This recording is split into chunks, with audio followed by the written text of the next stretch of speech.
स्मृतापि तरुणातपं करुणया हरन्ति नृणाम् अभङ्गुरतनुत्विषां वलयिताशतैर्विद्युतां कलिन्दगिरिनन्दिनी तटसुरद्रुमालम्बिनी मदीयमतिचुम्बिनी भवतु कापि कादम्बिनी। इह रसगंगाधरस्य पाठक्रमे प्रथमानने भावनिरूपणे अस्माकं पाठः प्रवर्तते। यत्र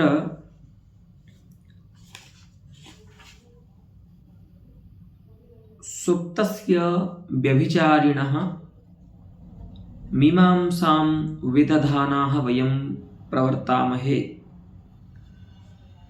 तो तथा एव अद्यतनपाठः प्रारभ्यते। तत्र अद्यतनपाठस्य पंक्तिरस्ति यद्यपि एवं भूतायाः प्रियतमावस्थायाः इति। अब तक बात ये हो गई कि निद्रादि जहाँ विभाव हैं, निमित्त कारण हैं, या निद्रादि विभाव और उस निद्रादि विभाव से, उस कारण से जो ज्ञान होता है उस अवस्था में, उस ज्ञान को सुप्त कहते हैं और उसको पर्यायांतर से भी कहते हैं स्वप्न, उस चित्तवृत्ति को। और उसके अनुभाव हैं प्रलापादि, अपने से बात करना इत्यादि। तो उसमें एक उदाहरण दिया, अकर्म मृषा भाषा सिंधु। यहाँ पर कोई व्यक्ति है जो स्वप्न में अपनी प्रीतमा को देखता है कि वो कुपित है उसमें, नायक में, और लेकिन कुपित प्रियतमा से भी संगम कराने के लिए कृतज्ञता ज्ञापित कर रहा है वो निद्रा के प्रति। तो ये बात जो पिछला पाठ है उसमें हो गई थी। अब यहाँ पर ये शंका होती है कि एक वस्तु रूप अर्थ व्यंग्य हो रहा है इस पद्य से, और द्वितीय बात यह है कि विप्रलंभ श्रृंगार भी व्यंग्य हो रहा है। नायक में विप्रलंभ भी व्यंग्य हो रहा है और एक वस्तु रूप अर्थ भी व्यंग्य हो रहा है। तो सतोः द्वयोः वस्तु रसरूपयोः व्यज्यमानयोः अर्थयोः कथं भावध्वनीति विपदेशः पद्येस्मिन् साधीयान् भवति। क्यों यहाँ पर जब दो और अर्थ व्यंग्य हो रहे हैं, वस्तु और रस रूप, तो यहाँ पर हम सुप्त भावध्वनि ही क्यों माने। इत्थम प्रश्नः पदम करोति, उसके प्रति समाधान दे रहे हैं पंडित राज। यद्यपि एवं भूतायाः प्रियतमावस्थायाः निवेदनेन निद्रे मम भवत्या महान उपकारः कृतः। एक तो वस्तुरूप अर्थ व्यंग्य हो रहा है जिसका आकार है, जिसका स्वरूप क्या है कि हे निद्रा, तुमने मेरा बड़ा उपकार किया है। तो बोली कैसे उपकार किया, क्योंकि तुमने एवं भूतायाः, इस प्रकार से जो दुखी है मेरे विरह में, जो अथवा जो मुझ में क्रोध ही कर रही है, कुपित है, लेकिन जो इस प्रकार से खिन्न मन है, ऐसी मेरी प्रियतमा की अवस्था को मुझसे जो निवेदन किया तुमने, मुझे जो दिखलाया, ये तुमने मेरा बड़ा महान उपकार कर दिया है। इस प्रकार से वस्तु रूप अर्थ व्यंग्य हो रहा है, पहली बात। ठीक है, वो ये कहना चाहता है इसका निद्रा से जो नायक है। और दूसरा यहाँ पर विप्रलंब श्रृंगार चात्र प्रतीति पथम अवतरति, वो भी प्रतीति मार्ग को अवतरित हो रहा है, माने वो भी प्रतीत हो रहा है। क्या, एक तो वस्तु रूप अर्थ यहाँ पर ज्ञान हो रहा है व्यंग्य रूप में, और दूसरा विप्रलंब श्रृंगार का भी ज्ञान हो रहा है कि अयम नायकः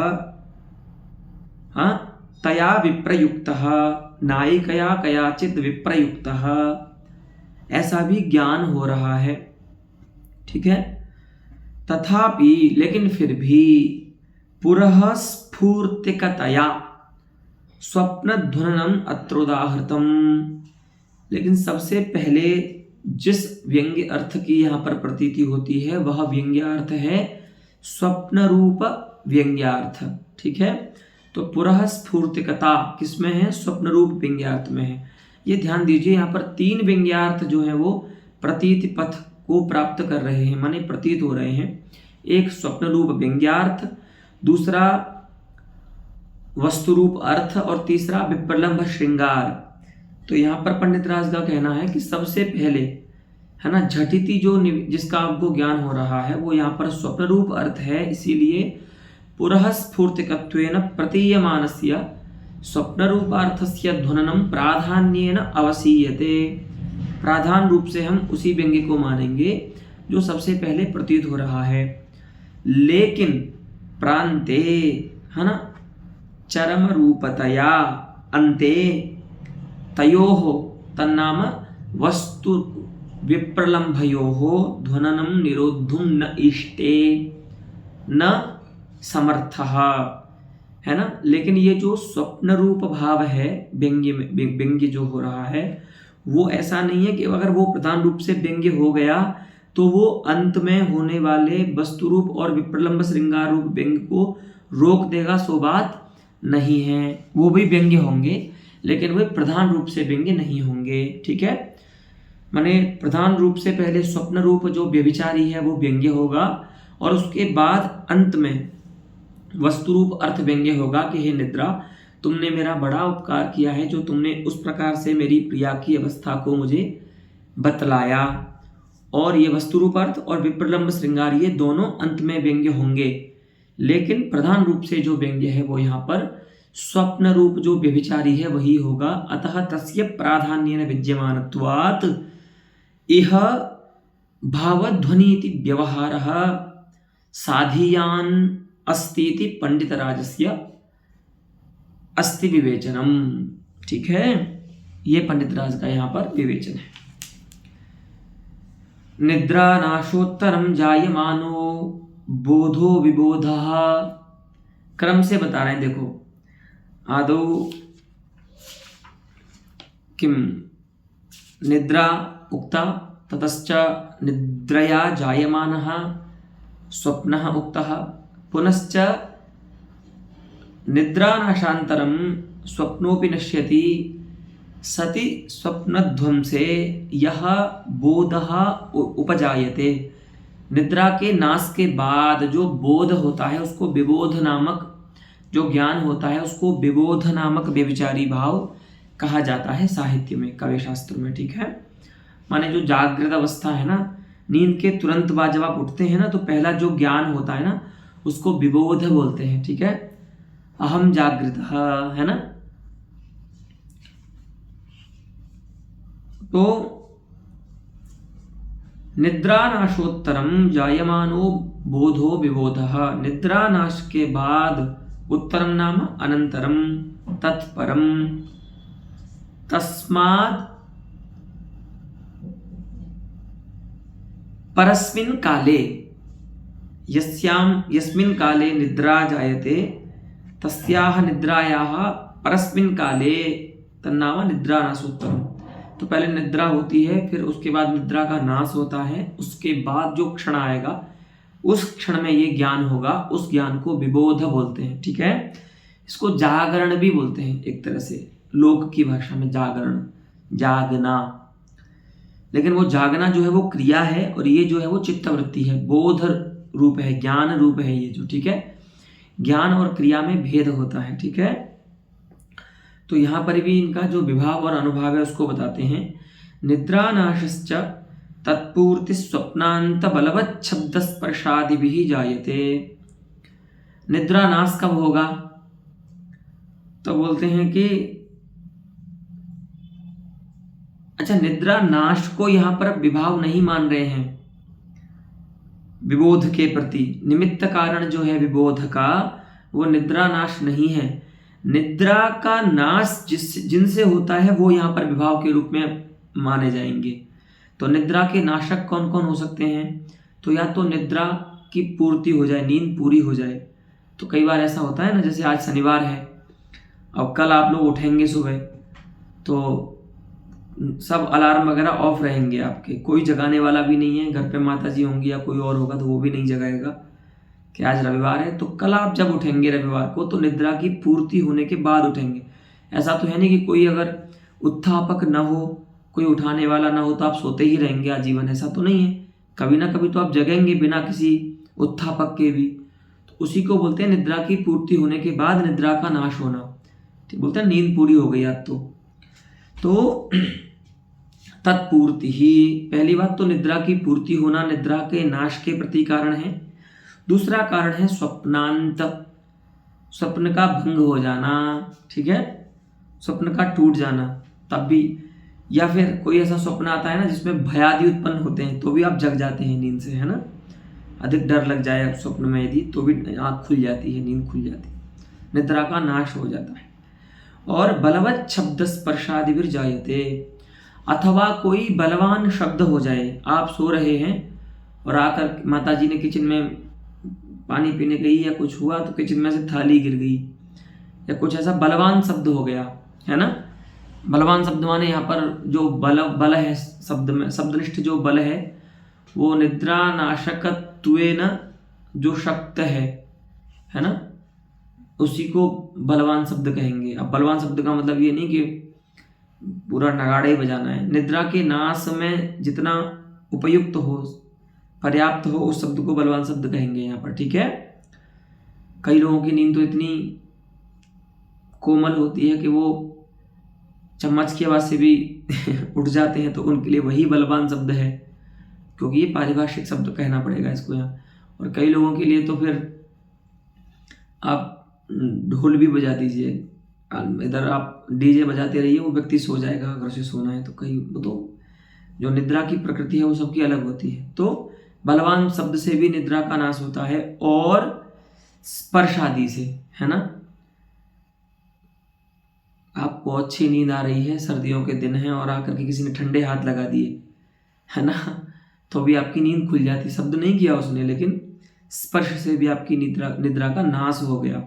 तो निद्रा के नाश के प्रति 4 इन्होंने बताए, और आदि शब्द का भी प्रयोग किया है। तो और भी कोई निद्रा का नाश का कारण हो तो भी आप मान सकते हैं। तो इनसे होता है निद्रा का नाश। वो क्या क्या है, तो नींद का पूरा हो जाना, है ना, स्वप्नांत, स्वप्न का टूट जाना, भंग हो जाना, बलवान शब्द होना, अथवा स्पर्श होना किसी का जो प्रतिकूल स्पर्श है। यूँ तो स्पर्श से नींद भी आती है ना, यह भी ध्यान रखना। यहाँ पर भी ये थोड़ा व्याख्यान अपेक्षा है, व्याख्यान अपेक्षी पदार्थ है ये। अब यूँ तो कहें कि देखो, अगर हम स्पर्श सामान्य को ही निद्रा का नाशक माने तो नहीं होगा यार, क्योंकि कई बार तो स्पर्श से नींद आती है।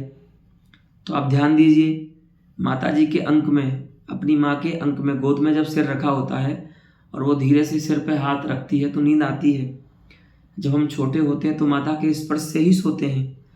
तो ये जो स्पर्श लिखा पंडित राज ने यहाँ पर, स्पर्श सामान्य को हम निद्रा के भंग के प्रति कारण नहीं मान सकते, है ना। तो यहाँ पर भी क्या बोलना होगा, प्रतिकूल जो स्पर्श है ना, स्पर्श सामान्य नहीं, निद्रा के प्रतिकूल अथवा आपके प्रतिकूल जो स्पर्श है, उस प्रतिकूल स्पर्श का होना भी आपके निद्रा का नाशक होगा। उससे आपकी नींद की नाश हो जाएगा, नींद का, ठीक है। तो प्रतिकूल स्पर्श आदि से नींद का नाश होता है, निद्रा का नाश होता है। और निद्रा के नाश से फिर बाद में होता है विबोध। तो जो निद्रा के नाशक है ना 4, तत्पूर्ति, स्वप्नांत, बलवान शब्द और स्पर्श आदि, वही जो है वो विबोध नामक व्यभिचारी के प्रति विभाव है, निमित्त कारण है, ठीक है। तो यहाँ पर ये बिल्कुल ध्यान रखना कि यहाँ पर निद्रा नाश को विभाव नहीं माना है विबोध के प्रति, अपितु निद्रा नाश में जो हेतु हैं उनको विबोध के प्रति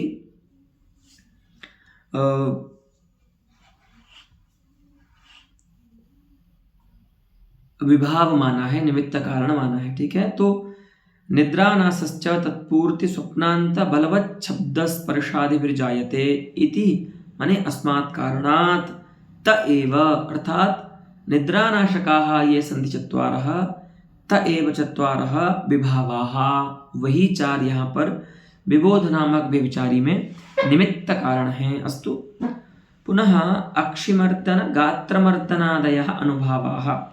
कश्चित् जागर्ति इति ज्ञानं कथं भवति, तो प्रायः जनानाम् इयं सामान्या क्रिया अस्ति, जागरणात् परं यद् अक्षिमर्दनं कुर्वन्ति जनाः। मर्दन माने मलना।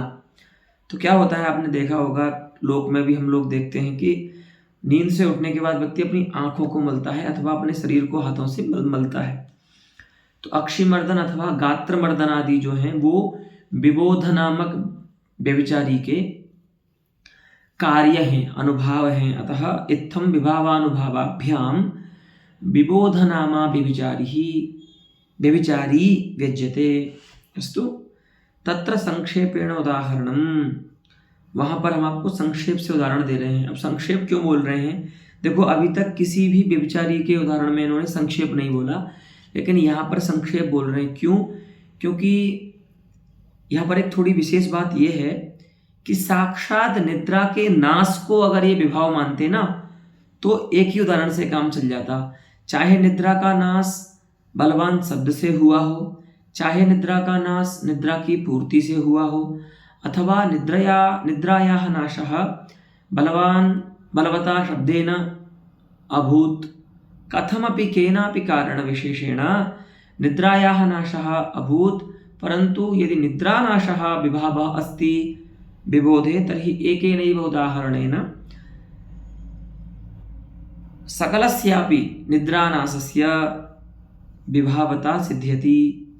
लेकिन इन्होंने विभाव माना है निद्रा के नाशकों को, तो निद्रा के नाशक तो 4 हैं, तो यहाँ पर इसलिए बोल रहे हैं कि हम एक का उदाहरण देंगे, अन्य का उदाहरण आपको स्वयं काव्यों में देखना चाहिए। ठीक है, इसलिए बोल रहे हैं तत्र संक्षेपेण उदाहरणम, क्योंकि हम भैया एक ही निद्रानाशक का उदाहरण बताएंगे, अन्य निद्रानाशकों को आपको स्वयं देखना है, इसीलिए बोल रहे हैं तत्र संक्षेपेण उदाहरणम। ठीक है, नितराम हितयाद्य निद्रयामे बतयामे चरमे निवेदितायाः सुदृशो वचनं शृणोमि यावन्मयि तावत् प्रचुकोपवारिवाहः। इदानीं वृत्तान्तः कः अस्ति? कश्चिन्नायकः सोऽपि विरह खिन्नः विरह विक्षुण्णः रात्रौ स्वप्रियायाः स्वप्नं पश्यति स्म, परन्तु तस्मिन्नेव काले मेघाः अगर्जन्, मेघानां गर्जन शब्दः अजायत। तेन मेघगर्जितेन तस्य नायकस्य निद्रानाशः अजायत, तेन च निद्रानाशेन तस्य प्रियादर्शनमपि नष्टम्। अतः तादृशः मेघगर्जितेन वंचितः कश्चिन्नायकः स्वमित्रम् इमं वृत्तान्तं निवेदयति। वो अपने मित्र को बता रहा है कि देखो भाई आज क्या हुआ, निद्रया हितया नितराम अद्य में चरमे यामे निवेदितायाः, अत्यंत हितकारिणी जो निद्रा है ना, उस निद्रा ने इतना अच्छा काम किया कि वो रात्रि के चरम माने अंतिम पहर में, है ना,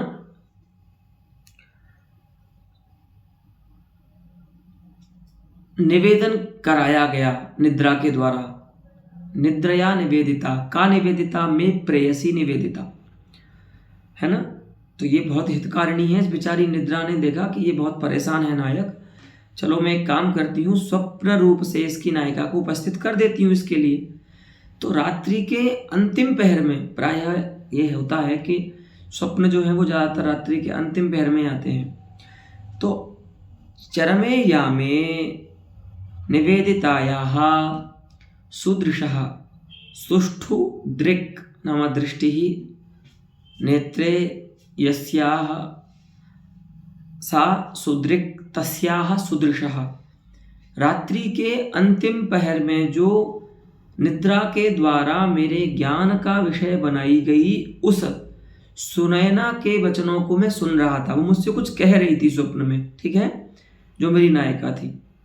तस्याः सुदृशः वचनं शृणोमि यावन् शृणोमि, जब तक मैं सुन रहा था तब तक ये दुष्ट जो वारिवाह है ना, मेघ है ना, वारिम है ना, वहतीति वारिवाहः वारी वहति, वारिम न, वारी वहती इति वारिवाह, जल का जो वहन करते हैं, है ना, जल को जो लेकर के जाते हैं उनको वारिवाह माने मेघ। तो इस वारिवाह ने क्या कर दिया, अयम मई प्रचुकोप, ये दुष्ट ने मुझ पर क्रोध कर दिया, है ना, कुप धातु है उस प्रोपसर्ग पूर्वक, उसका लिट लकार में रूप बनेगा प्रचुकोप, ठीक है, ये मुझ पर क्रुद्ध हो गया। तो जब तक मैं अपनी प्रियतमा का कुछ वचन सुन रहा था, उसी समय यह जो वारिवाह मेघ है ये मुझ पर क्रुद्ध हो गया, कुपित हो गया। तो कुपित होने का मतलब क्या, डंडा मार दिया क्या तुम में? बोले डंडा नहीं मारा, बहुत तेज गर्जन कर दिया, ये व्यंग्य होता है अर्थ, ठीक है। बहुत तेज गर्जन करने लग गया, उसके गर्जन से क्या हुआ, मेरी निद्रा का भंग हो गया, क्योंकि इसने बलवान शब्द किया, उससे मेरी निद्रा का नाश हो गया। और निद्रा का नाश होने के बाद निद्रा के कारण जो स्वप्न हो रहा था वो स्वप्न भी चला गया, क्योंकि कारण के नाश होने पर कार्य भी नष्ट हो जाता है। तो स्वप्न चला गया, तो उस स्वप्न की विषय मेरी जो प्रियतमा थी वो भी चली गई और उसके वचन में नहीं सुन पाया, ऐसा बोल रहा है, ठीक है। तो एवं पद्यार्थः अस्ति तत्रापि विभावः कः अस्ति, अत्र नायके विबोधः भावः व्यङ्ग्यः भवति, तत्र विभावः कः अस्ति, तो गर्जितश्रवणं विभावः, मेघ का जो गर्जन है उस गर्जन का श्रवण, उस गर्जन के श्रवण से इसमें विबोध हुआ, माने निद्रा का नाश हुआ, तो ये जग गया। तो जो विबोध हुआ इसको, वो किसके कारण हुआ, मेघ के गर्जन को सुनने के कारण। देखो मेघ गर्जन को नहीं बोल रहे हैं, मेघ गर्जन का जो श्रवण है ना, क्योंकि मेघ गर्जन कारण नहीं है। अगर मेघ गर्जन कारण हो तब तो कई बार ऐसा होता है कि मेघ गर्जन हो रहा है और व्यक्ति साउंड प्रूफ रूम में सो रहा है, तो क्या वहां पर भी निद्रा का भंग होना चाहिए, लेकिन नहीं होता है। इसीलिए मेघ गर्जन को कारण न मान करके मेघ गर्जन के श्रवण को, बलवान शब्द के श्रवण को यहाँ पर कारण माना है, ठीक है।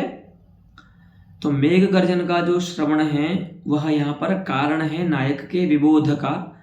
और प्रिया वचन श्रवणोल्लास नासः, प्रिया के वचन के श्रवण से जो उल्लास हो रहा था, प्रसन्नता हो रही थी, उस उल्लास का नाश हो जाना यहाँ अनुभाव है, कार्य है विबोध का, है ना। तो बोले कि यहाँ तो कहीं लिखा नहीं है ये बात कि उल्लास का नाश हो गया, प्रिया वचन श्रवण से जो उल्लास हो रहा था उसका नाश हो गया, ऐसा यहाँ पर कहीं तो उल्लिखित नहीं है। तो पंडित राज कहते हैं कि सतु अनुभावः उन्नेयः, उसको तो यहाँ पर आपको जानना होगा, है ना, आक्षेप्य है अनुभाव, वह विभाव की तरह यहाँ पर उक्त नहीं है। अस्तु, तो सतु उन्नेयः अर्थात आक्षेपेण गम्यः, ठीक है, बोध्यः। अब क्या होता है, कुछ आचार्य अन्य रूप से भी विबोध को मानते हैं। ये तो पंडित राज के मत में जो विबोध का स्वरूप है विचारी का वो बताया, परंतु इतोपि अन्ये आचार्याः सन्ति येषां मते विबोधः कश्चित् अन्य एव पदार्थः अस्ति, तेषामपि मते विबोधस्य स्वरूपम् उक्त्वा तस्य किम् उदाहरणं सम्पत्स्यते इति उदाहरणमुखेन विमर्शम् उपस्थापयति पंडितराजः। पश्यन्तु, केचित् अविद्याध्वंसजन्यम् इमम् आमनन्ति, कुछ आचार्य ऐसे हैं जो अविद्या के नाश से इसका उद्भव मानते हैं। अविद्या माने अज्ञान, ठीक है। तो ये जो अज्ञान है ना मनुष्यों में, अविद्या से जो सभी प्रायः मनुष्यों का, सभी तो नहीं बोल सकते, जो योगी हैं उनका तो अविद्या से उपहित नहीं होता अंतःकरण, लेकिन जो अन्य जो मनुष्य हैं संसारी, वे सभी कैसे होते हैं, अब अविद्या से उपहित अंतःकरण वाले होते हैं। तो उस अविद्या का नाश जो है, ध्वंस माने नाश, उस अविद्या का नाश जो है, उस नाश से उत्पन्न होता है विबोध, ऐसा कुछ आचार्य मानते हैं। प्रायः वेदांती भी यही मानते हैं कि अविद्या के नाश से जो ज्ञान उत्पन्न होता है उसी को विबोध कहते हैं, ठीक है। तो केचित अविद्या ध्वंसजन्यम, अविद्या के नाश से उत्पन्न इस विबोध भाव को मानते हैं। उनके मत में इमम अर्थात विबोधम आमनन्ति स्वीकुर्वन्ति तेषां मतेपि अत्र उदाहरणं दर्शयामि। नष्टो मोहः स्मृतिर्लब्धा त्वत्प्रसादान्मयाच्युत स्थितोऽस्मि गतसन्देहः करिष्ये वचनं तव। गीतायाः उपदेशं भगवता प्रदत्तं, गीतायाः उपदेशं प्राप्य 18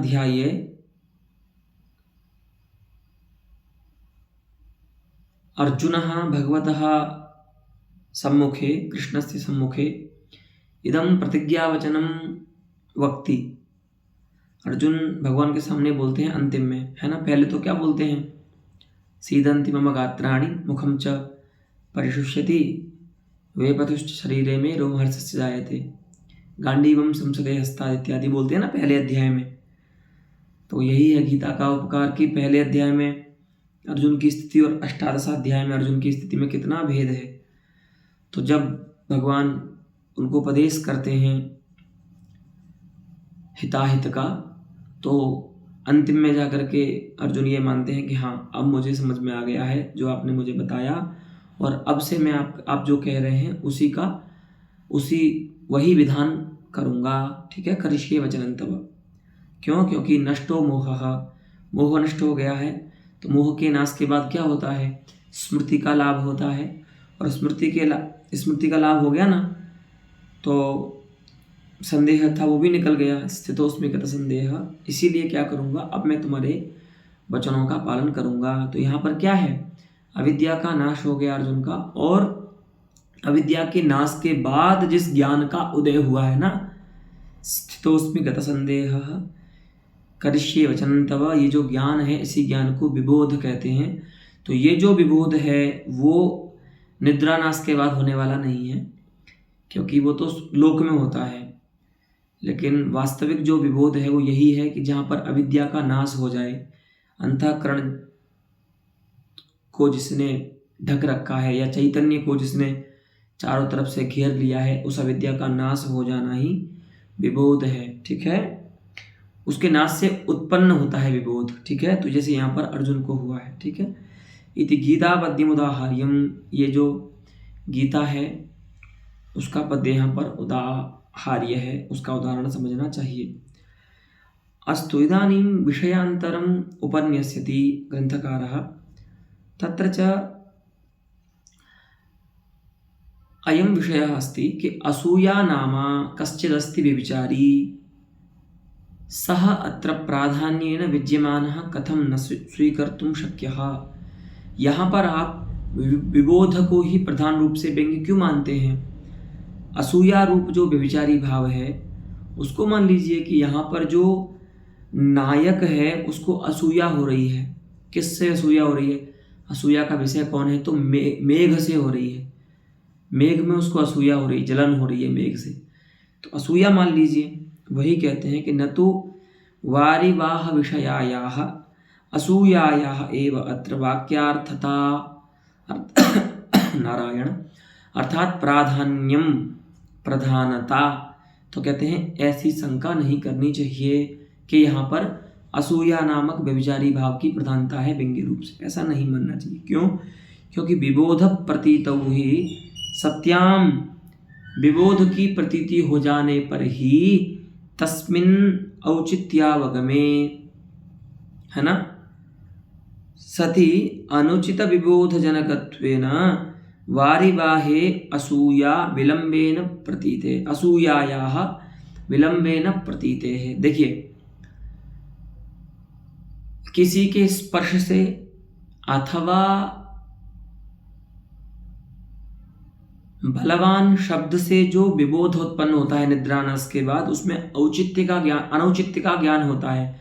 अनौचित्यम नाम अत्र अकांडे, अकांडत्वम अथवा अनवसरत्वम। तो आप देखते हैं कि जब कोई बलवान शब्द से आपको जगा रहा है अथवा स्पर्श से आपको जगा रहा है। इसका मतलब ये है कि वह समय आपके उठने का नहीं है, तब तक आपकी जो निद्रा है उसकी पूर्ति नहीं हुई है। तभी तो आपको जैसे बलात् जगाना पड़ रहा है ना, नहीं तो अगर आपकी नींद पूरी होती तो आप स्वतः उठ जाते बिस्तर से। तो इसका मतलब ये है कि बलवान शब्द के बाद जो निद्रा का नाश होगा, उस निद्रा नाश के बाद जो विबोध होगा, उस विबोध में अनौचित्य का ज्ञान होता है। अनौचित्य माने अकांडेयम विबोधः उपापद्यत।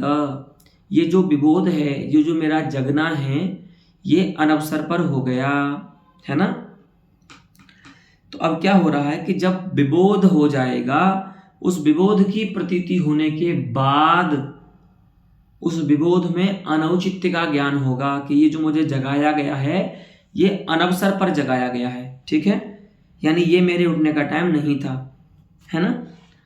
तो तस्मिन् अर्थात विबोधे निद्रानाशोत्तरम जायमाने ज्ञाने अनौचित्यावगमो जायते, अनौचित्य ज्ञानम जायते, है ना, अकांडोत्पद्यमानत्व ज्ञानम जायते। तस्मिन् च ज्ञाने सति, उस अनवसर विषयक ज्ञान के होने पर अनुचित विबोध जनकत्वेन, तब जाकर के फिर ये ढूंढेगा चित्त कि इस अनुचित विबोध को उत्पन्न कराने वाला कौन है, तब जाकर के वारिवाह का लाभ होगा और उसके बाद वारिवाह में असूया होगी। तो आप समझे, क्रम है, पहले आपको विबोध का ज्ञान हुआ, उसके बाद विबोध में अनौचित्य माने अकांडजत्व का ज्ञान हुआ, अनवसर में होने का ज्ञान हुआ, उस विबोध में दो ज्ञान। ऐसा ज्ञान हो जाने के बाद कि मुझ में मेरा जो जागरण हुआ है यह अनवसर पर हुआ है, ऐसा अनौचित्य प्रकारक ज्ञान हो जाने के बाद अनुचित विबोध को उत्पन्न कराने वाले के रूप में वारिवाह में असूया होगी। अरे बुरा हो इस मेघ का, इस दुष्ट ने मुझे जगा दिया। तो ये जो आप जो बोल रहे हैं कि असूया यहाँ पर प्रधान रूप से व्यंग्य हो सकती है, वो इसलिए नहीं होगी कि यहाँ पर जो असूया है ना वो तीसरे नंबर का ज्ञान है, सबसे अंतिम में जाकर के वो ज्ञात हो रही है। तो इसलिए विलंबेन उसकी प्रतीति होने के कारण असूया जो है वारिवाह माने मेघ विषयणी जो असूया है उसकी वाक्यार्थता इसमें पद्य में नहीं माननी चाहिए। वही बता रहे हैं असूयायाः विलंबेन प्रतीतेः। और क्या है, परमुख निरीक्षकत्वात्। विलंब से प्रतीति क्यों हो रही है, बोले पूर्व पक्षी कह रहा है उसको पहले आप मान लीजिए उसकी प्रतीति। तो बोलते नहीं, पहले मान ही नहीं सकते क्योंकि वो परमुख निरीक्षिका है। यहाँ पर जो असूया है ना, तो परमुख निरीक्षिका अर्थात यावत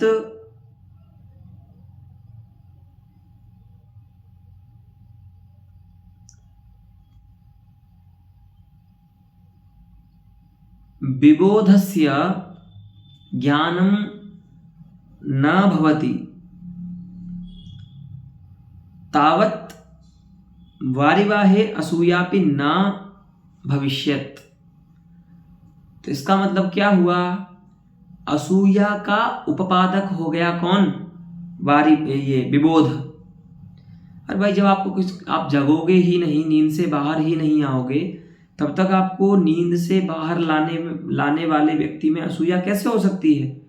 तो ये जो असूया है वो यहाँ पर विबोध का मुख को देखती है, माने विबोध की अपेक्षा करती है, क्योंकि विबोध उसका उपपादक है।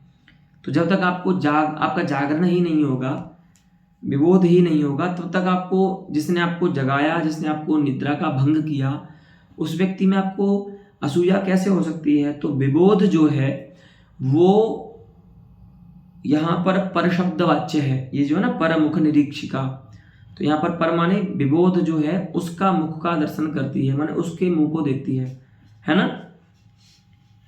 तो मुख को देखना माने उसकी अपेक्षा करना, अपनी सत्ता के प्रति, अपनी सत्ता में उपपादकत्वेन विबोध को चाहना, ऐसा।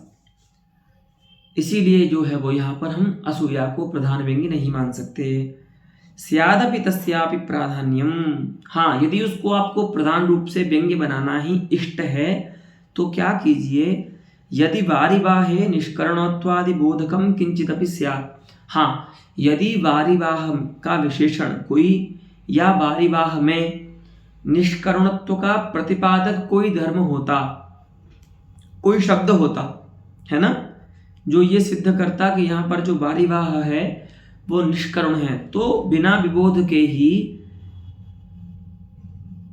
असूया वारिवाह में हो सकती थी, मेघ में असूया हो सकती थी। लेकिन आपने पूरे पद्य में कुत्रापि वारिवाहे मेघे निष्करणोत्तोपपादकम किंचिदपि उपादानम पदेन न कृतम। अतः निष्करणत्व वारिवाहे मेघे निष्करणत्व प्रतिपादकम विना अत्र असूया प्राधान्येन भवितुम नार्हति। इसीलिए यहाँ पर प्रधान रूप से असूया व्यंग्य नहीं हो सकती मेघ में। अस्तु, नापि स्वप्न ध्वनि वारिवाहनादेन तन्नासस्यैव प्रतिपत्तेः। अच्छा, एक और व्यक्ति आता है, वो ये बोलता है ठीक है असूया मत मानिए पर स्वप्न ध्वनि मान लीजिए, है ना, स्वप्न भी तो हो रहा है ना उसको यहाँ पर कि मैं अपनी प्रीतमा से बात कर रहा था, वो मुझसे उसका वो वचन कर रही थी कुछ, तो स्वप्न ध्वनि मान लीजिए कि निद्रा देवी ने निवेदन कराया ना उसका, इसका मतलब निद्रा ने निवेदन कराया, तो निद्रा के द्वारा निवेदित जो पदार्थ होता है वो उसका प्रत्यक्ष ज्ञान तो हो नहीं सकता, तो स्वप्नावस्था में ही उसका ज्ञान होगा क्योंकि निद्रा के द्वारा निवेदित है वो अर्थ। तो निद्रा के द्वारा निवेदित जो प्रेयसी है वो तो स्वप्न का विषय होगी, तो यहाँ पर स्वप्न ध्वनि मान लीजिए, जो अभी अभी भाव अपने विचारी का निरूपण किया है सुप्त नामक। बोलते नहीं, निद्रा का नाश हो जाने पर वारिवाह के नाद से मेघ के शब्द से उसका भी तो नाश हो गया, तन्नासस्यैव प्रतिपत्तेः, उसका नाश हो जाने का ही ज्ञान हो रहा है। तो जब निद्रा का नाश हो जाएगा तो निद्रा रूप विभाव से होने वाले स्वप्न की सत्ता कैसे हो सकती है? तो मेघ के शब्द से, मेघ गर्जन से स्वप्न नाश का भी ज्ञान हो जाने से स्वप्न ध्वनि भी नहीं मान सकते। तो जो अर्थ है ही नहीं अभी, जो नष्ट हो गया है अर्थ, वो प्रधान रूप से व्यंग्य कैसे हो सकता है? तो इस प्रकार से स्वप्न ध्वनि भी यहाँ नहीं है। ठीक है,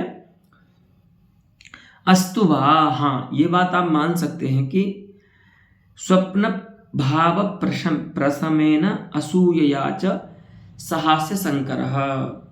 हाँ, ऐसा मान लीजिए कि एक भाव शांति नामक भी भेद होता है।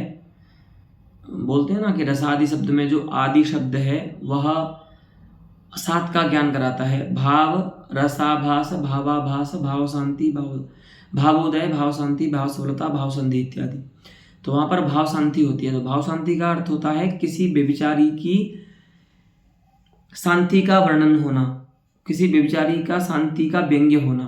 तो यहाँ पर आपने खुद बोला ना कि तन्नासस्यैव प्रतिपत्तेः, तो इसका मतलब स्वप्न रूप जो व्यभिचारी है उसका प्रशमन हो रहा है, वो नाश हो रहा है। ठीक है, और दूसरा यहाँ पर असूया भी भले बाद में व्यंग्य हो रही है। आपने यही तो बोला ना कि विलंबेन प्रतीते है असूयायाः, तो भले बाद में प्रतीत हो रही है वो असूया, लेकिन है तो सही ना इस पद्य में। तो बोले हाँ है तो सही। तो ऐसा कीजिए, असूया नामक जो व्यंग्य व्यभिचारी है उसके साथ और स्वप्न रूप भाव का जो प्रशम है, शांति है, इन दोनों के साथ इस ये जो भाव चल रहा है ना अभी विबोध, इसका संकर मान लीजिए। तो बोले हाँ इसमें तो हमारी सहमति है, इसको मानने में कोई आवश्यकता नहीं है।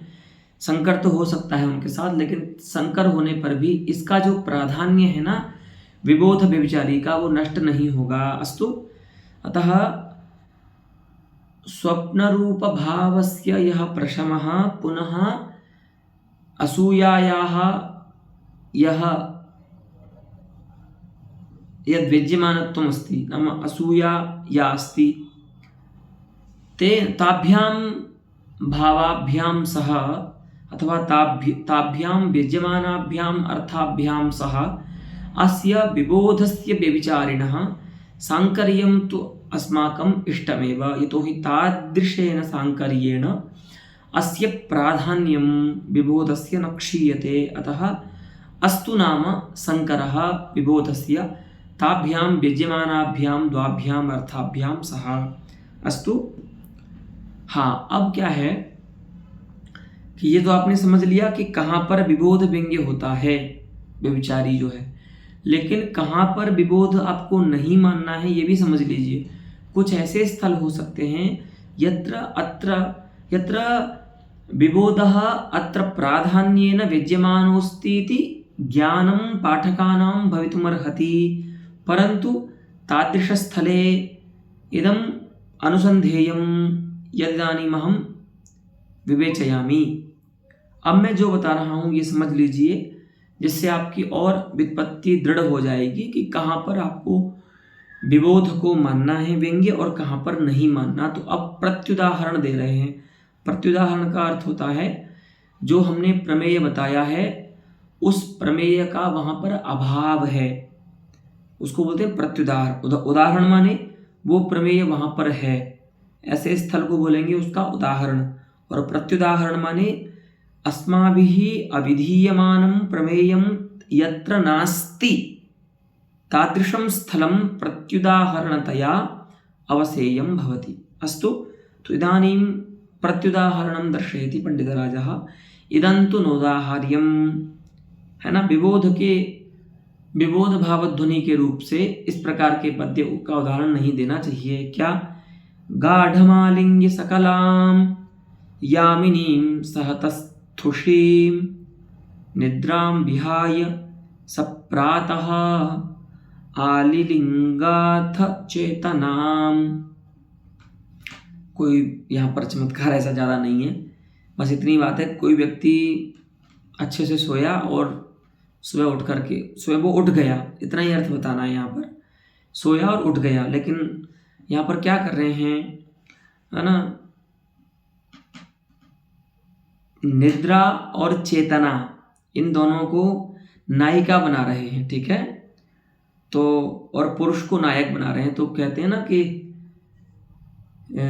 निद्रा हमारी प्रियतमा है, जो कई बार किसी कवि ने ऐसा लिखा है कि इस प्रियतमा से जब से प्रेम किया है तब से हमारी जो पूर्व प्रियतमा थी निद्रा वो नहीं आती। अब मतलब उसको इस प्रियतमा में सौत का भाव उत्पन्न हो गया है, तो अब प्रियतमा इसके होने पर या इसकी स्मृति के होने पर वो नहीं आती है, ऐसे कवि वर्णन करते हैं।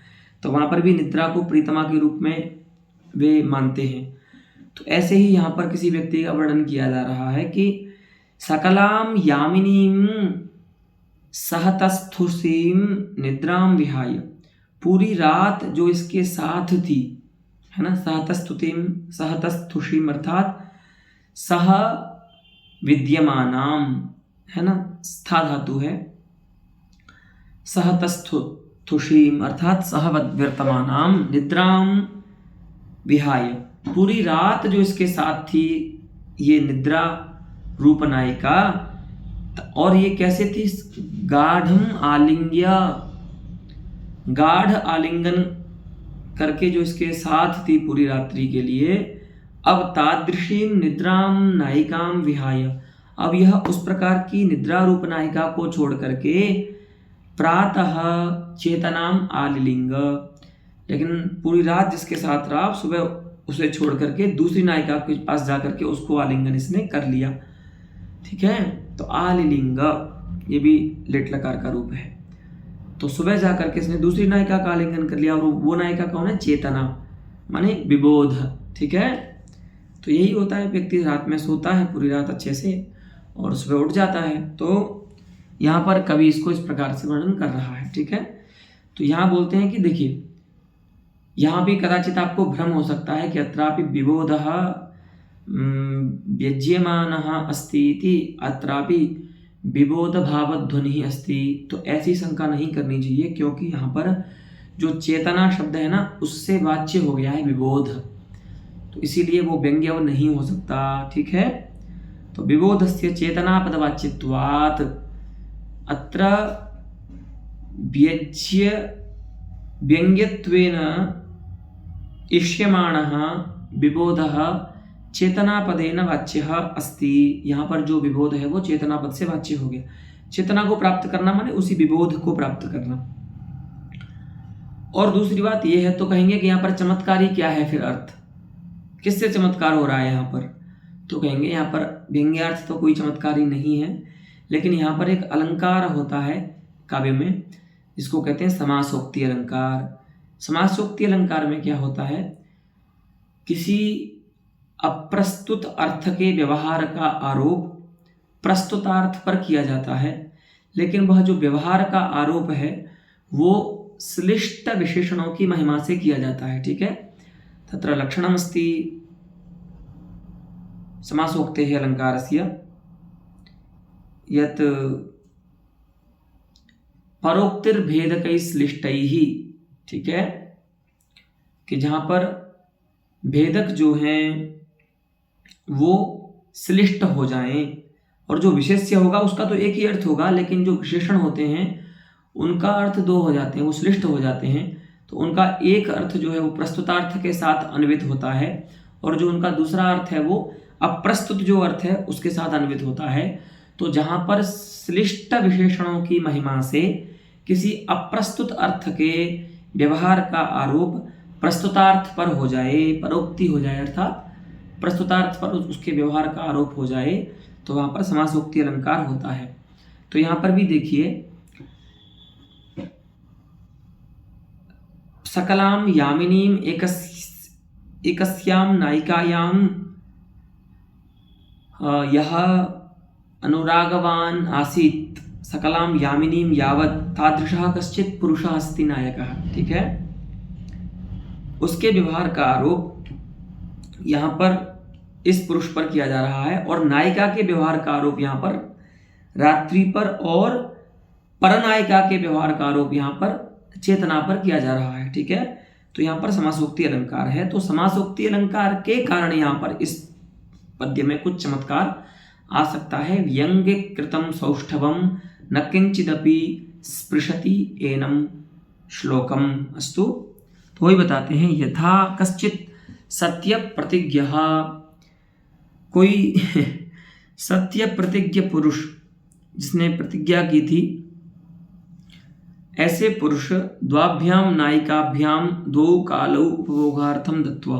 अच्छा, ये ऐसा पुरुष है जिसने प्रतिज्ञा पूर्वक 2 विवाह किए हैं तो वो क्या करता है, दोनों नायिकाओं को समय देता है। तो वही बोल रहे हैं, द्वाभ्याम नायिकाभ्याम चतुर्थी के द्विवचन का रूप है, दोनों नायिकाओं के लिए, जिसने द्वौ कालौ उपभोगार्थम दत्वा, जिसने 2 कालों को उपभोग के लिए दिया है, कि अहम अस्मिन् काले त्वया सह उपभोक्तुम प्राप्स्यामि त्वाम, पुनः अस्मिन् काले त्वाम प्राप्स्यामि उपभोगार्थम। इस प्रकार से 2 नायिकाओं के लिए 2 उपभोग कालों को दे करके यथोचिते काले, यथोचितः कालो नाम यह कालः यस्यै प्रादीयत तेन तस्मिन् काले तस्याः सान्निध्यं भजते। तो यथोचित काले एकाम उपभुज्य, एक नायिका का उपभोग करके उसके साथ रह करके, कालांतरे प्रवृत्ते, जब दूसरी नायिका का समय आया, उसका काल आया, तो कालांतरे प्रवृत्ते ताम विहाय, उसको छोड़ करके, पहली नायिका को छोड़ करके, अपराम भुंक्ते, दूसरी नायिका के पास जाता है। तथैव अयम अस्ति कश्चित्, है ना, नायकः यह निद्रां रात्रौ निद्रां प्रातश्चेतनाम् उपभुंक्ते इति समासोक्तेः एव इह प्रकाशनात्। इस प्रकार से यहाँ पर समासोक्ति अलंकार ही प्रकाशित हो रहा है। उस समासोक्ति अलंकार के कारण ही कुछ चमत्कार इस काव्य में, वाक्य में आ सकता है, अन्यथा कोई व्यंग्यकृत सौष्ठव तो यहाँ पर नहीं है। अस्तु, इत्थं विबोधरूपं व्यभिचारिणम् अभिधाय अमर्षरूपं व्यभिचारिणम् अभिधातुं ग्रंथं करोति पंडितराजः। पश्यन्तु, परकृतावज्ञादिनानापराधजन्यः मौनवाक् पारुष्यादि कारणीभूतश्चित्तवृत्तिविशेषो मर्षः। अमर्ष एक चित्तवृत्ति है। एक तरह से आप कह सकते हैं ये जो क्रोध होता है ना, आपके मन में जो क्रोध आता है वही अमर्ष है। लेकिन सरलता से समझने के लिए ऐसा समझ लीजिए, अभी हम यथा ग्रंथ तो इसकी मीमांसा करेंगे ही, लेकिन सरलता से समझने के लिए आप ऐसा समझ सकते हैं कि सॉफ्ट जो क्रोध है ना, सॉफ्ट जो आपका एंगर है वही अमर्ष होता है। और जब वो एंगर है ना आपका बढ़ता है ना, तो उसी को क्रोध बोलते हैं। ठीक है, तो पराकृत, अब ये होता कैसे है उत्पन्न? अमर्ष जो है चित्तवृत्ति, क्रोध की जो चित्तवृत्ति है वो उत्पन्न कैसे होती है? तो पराकृत अवज्ञादि, दूसरे ने आपका अपमान कर दिया, किसी ने तिरस्कार आपका कर दिया उससे, और नाना अपराधजन्य, और कोई आपका अपराध कर दे, अलग अलग कोई अपराध कर दे। ठीक है, तो किसी नाना अपराधों के कारण जो उत्पन्न होता है ना, तो नानापराधैः जन्यः पुनश्च, अथवा अच्छा नाना अपराधत्व में विशेष ये है पदार्थ। ठीक है, परकृत अवज्ञादि ये नाना अपराधाः सन्ति, दूसरे के द्वारा किया गया अपमान आदि जो नाना अपराध हैं, अलग अलग प्रकार के अपराध हैं, उन अपराधों से जो उत्पन्न होता है, तो विभाव क्या हो गए इसके? नाना बने दूसरे के द्वारा किया गया तिरस्कार आदि जो अनेक अपराध हैं वे अपराध हो गए विभाव अमर्ष के। ठीक है, अच्छा कार्य क्या है अमर्ष का? अनुभाव क्या है? तो मौनम, सबसे पहले तो व्यक्ति मौन हो जाता है, इसीलिए इसको सॉफ्ट एंगर बोला गया। भयंकर वाला अगर क्रोधी हो जाए तब तो व्यक्ति मार देगा किसी को, है ना। यही भेद भी बताएंगे आगे जाकर के ये, कि अमर्ष में और क्रोध में भेद क्या है। ठीक है, रौद्र रस का जो स्थायी भाव है ना क्रोध, उसमें भेद क्या है, तो यही बताएंगे कि वस्तुतः अनुभाव का ही भेद है। इसमें व्यक्ति चुप हो जाएगा या एक दो गाली दे देगा, लेकिन उसमें ऐसा नहीं करता, उसमें सीधा सर फोड़ता है व्यक्ति, गोली मार देता है। ठीक है, तो मौनम, सबसे पहला तो अनुभव है मौन हो जाता है। जो व्यक्ति आपसे गुस्सा हुआ है ना वो मौन हो जाएगा। तो आजकल घरों में जो अमर्ष होता है ना उसका सबसे ज़्यादा अनुभव यही देखा जाता है कि व्यक्ति मौन हो जाता है ना। यदि पत्युः अपराध विशेषेण तस्यां कुपितमना काचिदस्ति रमणी तर्हि सा तं उपसेवते, नायकम् उपसेवते परंतु उपसेवमानापि मुखरा न भवति शब्देन न तम उपसेवते, बोलेगी नहीं, काम सारे करेगी, उसको खाना भी दे देगी, है ना, उसके पानी पास ला करके रख देगी, लेकिन बोलेगी नहीं मुख से। तो मौन इसका अमर्ष का कार्य है। और वाक् पारुष्य, चिल्ला करके बोलना, कठिन बोलना, है ना। रोज बोलता था कि रोज पूछते थे नायक उठ करके कि अद्य कः दिवसः, है ना, तो रोज बताती थी कि आज मंगलवार है, आज बुधवार है, आज ये है। लेकिन उस दिन पूछा, जब कोई अपराध कर दिया ना नायक ने, तब पूछा ना नायक ने, सामान्य बात, आज कौन सा दिन है, तो बोलेगी फूट गई है कि तुम्हारी आंखें, देख लो सामने कैलेंडर लगा हुआ है, कौन सा दिन है। मोबाइल रखते हो ना इतना बड़ा 5-6 इंच का, इसमें देखो कौन सा दिन है, मुझसे क्यों पूछते हो। तो इस प्रकार से जो वाक् पारुष्य होता है ना वो भी अमर्ष का ही कार्य है। ठीक है, लौकिक उदाहरण देने चाहिए। तो या तो मौन या वाक् पारुष्य, ये दोनों कार्य होते हैं किसके? अमर्ष के। तो इनका जो कारण है, तो इस प्रकार का इनका जो कारणीभूत चित्तवृत्ति है उसको अमर्ष कहते हैं। ठीक है, प्राग्वत कारणानां कार्याणां च क्रमेण विभावानुभावत्वम्, यथा एतावता अविहितानां व्यभिचारिणां निरूपणे लक्षणवाक्ये कारणत्वेन उक्ताः पदार्थाः विभावाः आसन्, कार्यत्वेन तस्य चित्तवृत्तेः कार्यत्वेन उक्ताः पदार्थाः अनुभावाः आसन्, तथैव अत्रापि अमर्षस्य कारणत्वेन उक्तः अर्थः विभावः अस्ति स च नाना परकृतावज्ञादि नानापराधः, तो अत्र विभावः अस्ति। पुनः अमर्षस्य यत् कार्यमस्ति तत् कार्यमस्ति मौनवाक्पारुष्यादि, तो मौनवाक्पारुष्यादि अत्र अमर्षस्य कार्यमस्ति। ठीक है, तो कार्यों को यहाँ पर हम अनुभाव कहेंगे अमर्ष का, और जो उसके कारण है उनको हम विभाव कहेंगे क्रम से। तत् इदानीम् उदाहरणमस्ति, इदम् उदाहरणम् एव विमृश्य अत्रैव पाठस्य समाप्तिं वयं करिष्यामः, परन्तु अस्य उदाहरणस्य केवलं प्रपञ्चं पश्यामः। तो काचित् अस्ति मानम आदधती नायिका, मान की हुई नायिका है कोई, अपने नायक से थोड़ा गुस्सा हो गई है, वो नायिका बोल रही है। ठीक है, उस नायिका बोल नहीं रही, उसका वर्णन है ये, उसकी स्थिति का वर्णन है। वक्षोजाग्रम पाणिना मृष्य दूरे यातस्य द्रागाननाब्जं प्रियस्य शोणाग्राभ्यां भामिनी लोचनाभ्यां जोशम जोशम जोशमेवावतस्थे। यहाँ पर क्या हुआ, किसी नायक ने विनोद में अथवा प्रसन्न मन से अपनी नायिका के वक्ष का स्पर्श कर लिया अपने हाथ से, है ना, कुछ देश का जो अग्रभाग है उसका स्पर्श कर लिया। हस्तेन कश्चिन नायकः हस्तेन स्वपाणिना प्रेयस्याः वक्षोजाग्रम अस्पृशत्, उसने छू लिया और फिर दूर चला गया, भाग गया स्पर्श करके। तो उस उतने से ही क्या हो गया, नायिका क्रुद्ध हो गई क्योंकि इसने अनवसर पर ऐसा किया। तो दूरे यातस्य आननाब्जम द्राग दूरे यातस्य, छुआ उसके स्तनाग्र को और तुरंत भाग गया। तो क्या हुआ, दूरे यातस्य प्रियस्य, और वो कैसा है,